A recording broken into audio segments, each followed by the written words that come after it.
DPK academy சார்பாக அனைவருக்கும் வணக்கம். நம்ம இன்றைக்கி இந்த வீடியோவில் என்ன பார்க்க போகிறோம் அப்படின்னா, நடப்பு நிகழ்வுகள் 2024 மார்ச் 3ஆம் வாரத்தில் நடைபெற்ற முக்கிய நிகழ்வுகள் பற்றி பார்க்கலாம். நடப்பு நிகழ்வு 2024 மார்ச் அதாவது 15 முதல் 21 மார்ச் 3ஆவது வாரம்னு சொல்லுவோம். ஸோ இதில் நடந்த முக்கிய நிகழ்வுகள் பார்க்கலாம். ஸோ இதுக்கு ப்ரீவியஸ் வீடியோவில் மார்ச் 2ஆம் வாரத்தில் நடைபெற்ற முக்கிய நிகழ்வுகள் பார்த்தோம். போட்டித் தேர்வுகள், அனைத்து போட்டித் தேர்வுகள் எழுதக்கூடிய நபர்கள் பயன்பெறும் வகையில் தான் இந்த வீடியோ மேக் பண்ணப்பட்டுள்ளது. வாங்க நம்ம வீடியோக்குள்ளே போகலாம். இந்த ஃபர்ஸ்ட் கொஸ்டின் பாருங்கள். தற்போது தமிழ்நாட்டில் புதிதாக எத்தனை மாநகராட்சிகள் உருவாக்கப்பட்டுள்ளன? ஸோ இது சமீபத்தில் தான் பார்த்திங்கன்னா, ஸோ தமிழ்நாட்டில் கிட்டத்தட்ட ஒரு 4 புதிய மாநகராட்சிகள் உருவாக்கப்பட்டுள்ளது. ஸோ அது என்ன மாநகராட்சின்னு பார்த்தீங்கன்னா, புதுக்கோட்டை, நாமக்கல், திருவண்ணாமலை அண்டு காரைக்குடி. ஸோ இதற்கு முன்பாக பார்த்தோன்னா 21 மாநகராட்சிகள் தமிழ்நாட்டில் இருந்தது. ஸோ இந்த 4 மாநகராட்சிகளை சேர்த்து 25ஆக இப்போ மாநகராட்சிகளின் எண்ணிக்கை உயர்ந்துள்ளது. ரெண்டாவது கொஸ்டின் பார்க்கலாம்.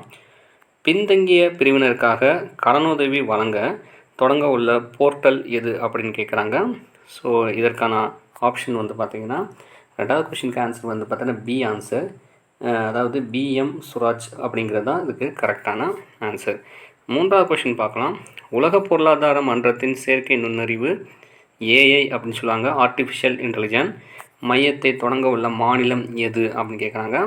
ஸோ மூன்றாவது கொஸ்டின் ஆன்சர் சி ஆன்சர், கர்நாடகம்.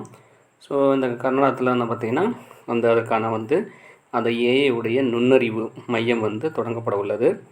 ஸோ இதில் ஏஐ பற்றி கொஸ்டின் கேட்டாங்கன்னா, ஏஐ நகரம் எது அப்படின்னா லக்னோன்னு சொல்லுவாங்க. முதல் ஏஐ பள்ளி எங்கே தொடங்குதுன்னா கேரளாவில். முதல் ஏஐ ஆசிரியர் யார் அப்படின்னா ஐரிஸ். ஸோ இது கேரளாவில் தொடங்கப்பட்டதுன்னு சொல்லிட்டு இதுக்கு ப்ரீவியஸ் வீடியோவில் நம்ம பார்த்துருக்கோம். நான்காவது கொஸ்டின் பார்க்கலாம். இந்திய தேர்தல் ஆணையராக அதாவது நியமனம் செய்யப்பட்டுள்ளவர்கள் அப்படின்னு கேட்குறாங்க. ஸோ இதற்கான நான்காவது கொஸ்டினுக்கான ஆப்ஷன் பார்த்திங்கன்னா சி ஆன்சர், சி தான். ஸோ தேர்தல் ஆணையராக நியமிக்கப்பட்டுள்ளவர்னா சுக்பீர் சந்து அகிலேஷ் குமார். ஐந்தாவது கொஸ்டின் பார்க்கலாம். உலக நுகர்வோர் உரிமைகள் தினம், அதாவது என்னென்னா the world consumers rights day அனுசரிக்கப்படும் தினம் எது அப்படின்னு கேட்டோன்னா, ஐந்தாவது கொஸ்டினுக்கு ஆன்சர் பார்த்தீங்கன்னா மார்ச் 15. ஸோ டி ஆப்ஷன் தான் இருக்குது கரெக்டான ஆன்சர். ஆறாவது கொஸ்டின் பார்க்கலாம். தேசிய தடுப்பூசி தினம், அதாவது நேஷ்னல் வேக்சினேஷன் டே அனுசரிக்கப்படும் தினம் எது அப்படின்னா, ஆறாவது கொஸ்டின் ஆன்சர் பார்த்தீங்கன்னா பி ஆப்ஷன், அதாவது என்னென்னா மார்ச் 16. ஸோ இதுதான் அதாவது நேஷ்னல் வேக்சினேஷன் டே மார்ச் 16. ஏழாவது கொஸ்டின் பார்க்கலாம். வட இந்தியாவின் முதல் ஹோமியோபதி கல்லூரி நிறுவப்பட்டுள்ள இடம் எது? ஸோ வட இந்தியாவிலே முதல் ஹோமியோபதி கல்லூரி நிறுவப்பட்டுள்ள இடம் எது அப்படின்னா, ஏழாவது கொஸ்டின் ஆன்சர் கத்துவா. ஸோ இது எங்கே இருக்குன்னா ஜம்மு காஷ்மீருடைய மாநிலத்தில் உள்ளது கத்துவா. எட்டாவது கொஸ்டின் பாருங்கள். டெவின் ஏஏ என்பது என்ன அப்படின்னு கேட்குறாங்க.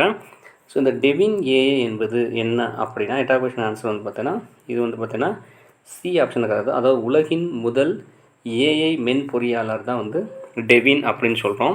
ஒன்பதாவது கொஸ்டின் பார்க்கலாம். இந்தியாவின் ஆயுத தொழிற்சாலைகள் தினம் எப்போது கொண்டாடப்படுகிறது?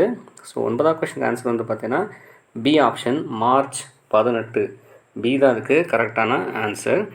ஸோ இதுதான் பார்த்திங்கன்னா ஒரு மத்திய அரசின் கீழ் இயங்கும் அந்த ஆயுத தொழிற்சாலைகளுக்கான அதாவது வாரமாக அது கொண்டாடப்படுகிறது, அந்த தினமாக கொண்டாடப்படுகிறது. 10வது கொஸ்டின் பார்க்கலாம். இந்த உமன்ஸ் ப்ரீமியர் லீக் ஐபிஎல் சொல்லுவாங்க 2024 டெல்லி கேபிட்டல்ஸ் அணிக்கு எதிராக விளையாடி கோப்பை வென்ற அணி எதுன்னு இது எல்லாருக்கும் தெரிந்த கொஸ்டின் தான்.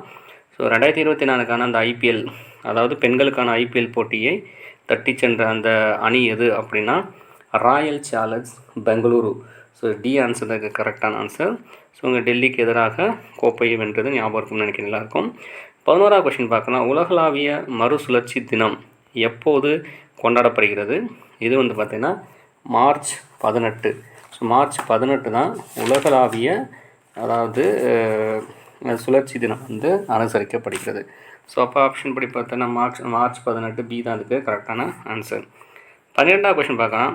அண்மையில் திருமதி தமிழிசை சவுந்தரராஜனுக்கு பதிலாக தெலுங்கானாவின் பொறுப்பாளராகவும் புதுச்சேரியின் துணைநிலை ஆளுநராகவும் நியமிக்கப்பட்டிருப்பவர் யார் அப்படின்னு கேட்டுருக்காங்க. ஸோ எல்லாருக்கும் தெரிஞ்ச விஷயம் தான்.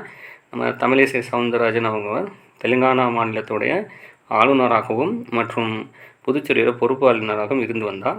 ஸோ இவருக்கு பதிலாக அடுத்து யாரை நியமனிச்சிருக்காங்க அப்படின்னா, இதுக்கு வந்து பி ஆப்ஷன் வந்து பார்த்தீங்கன்னா C P Radhakrishnan. So C P Radhakrishnan தான் இதுக்கு கரெக்டான ஆன்சர். இதுக்கு வந்து பி தான் இதுக்கு கரெக்டான. ஸோ இந்த சிபி ராதாகிருஷ்ணன் பார்த்திங்கன்னா ஒரு ஜார்க்கண்ட் மாநிலத்தினுடைய ஆளுநராகவும் பதவி வைத்து மற்றும் வந்து புதுச்சேரியுடைய துணைநிலை ஆளுநர் மற்றும் தெலுங்கானாவுடைய ஆளுநர் பொறுப்பையும் இப்போதைக்கு வந்து ஏற்றுள்ளார். ஸோ நம்ம தமிழிசை சவுந்தரராஜன் அவர்கள் இந்த பொறுப்பிலிருந்து விலக்கப்பட்டுள்ளார். 13வது கொஸ்டின் பார்க்கலாம். அண்மையில் தமிழ்நாடு மாநில தேர்தல் ஆணையராக நியமிக்கப்பட்டவர் யார் அப்படின்னு கேட்டால் 13வது கொஸ்டின் ஆன்சர் வந்து பி, அதாவது ஜோதி நிர்மலா சாமி தான் அதுக்கு கரெக்டான ஆன்சர். அடுத்து 14வது கொஸ்டின் பார்க்கலாம். சிறந்த மனிதாபிமான அதாவது புரவலருக்கான PV நரசிம்மராவ் விருது அதாவது சமீபத்தில் யாருக்கு வழங்கப்பட்டதுன்னு கேட்குறாங்க. 14வது கொஸ்டின் ஆன்சர் வந்து பார்த்தீங்கன்னா இது வந்து சி ஆன்சர், ரத்தன் டாட்டாவுக்கு தான் வந்து அதாவது PV நரசிம்மராவ் விருது வழங்கப்பட்டது. எந்த நிறுவனம் அதன் சமீபத்திய அதாவது AI கேமிங் ஏஜென்ட் அதாவது சிமா ஐயை அறிமுகப்படுத்தியது அப்படின்னு கேட்குறாங்க. ஸோ 15வது கொஸ்டினுக்கு ஆன்சர் பார்த்திங்கன்னா கூகுள் நிறுவனம். ஸோ இதுக்கு ஏ தான் கரெக்டான ஆன்சர். ஸோ இதுதான் என்ன பார்த்தீங்கன்னா மனிதர்களுடன் வீடியோ கேம்களை விளையாடக்கூடிய அதாவது திறன்மிக்க அந்த AI கேமிங் ஏஜென்ட் தான் இந்த வந்து கூகுள் வந்து டிப் மைண்ட் அப்படின்னு சொல்லுவாங்க. ஸோ இதுதான் வந்து பார்த்தீங்கன்னா சிமா அப்படிங்கிறது. இந்த சிமாவோட எக்ஸ்பேன்ஷன் பார்த்தீங்கன்னா ஸ்கேலபிள் இன்ஸ்ட்ரக்டபிள் அண்டு மல்டிவேர்ட் ஏஜென்ட் அப்படின்னு சொல்லுவாங்க. அதுதான் சிமா அப்படின்னு சொல்லுவாங்க.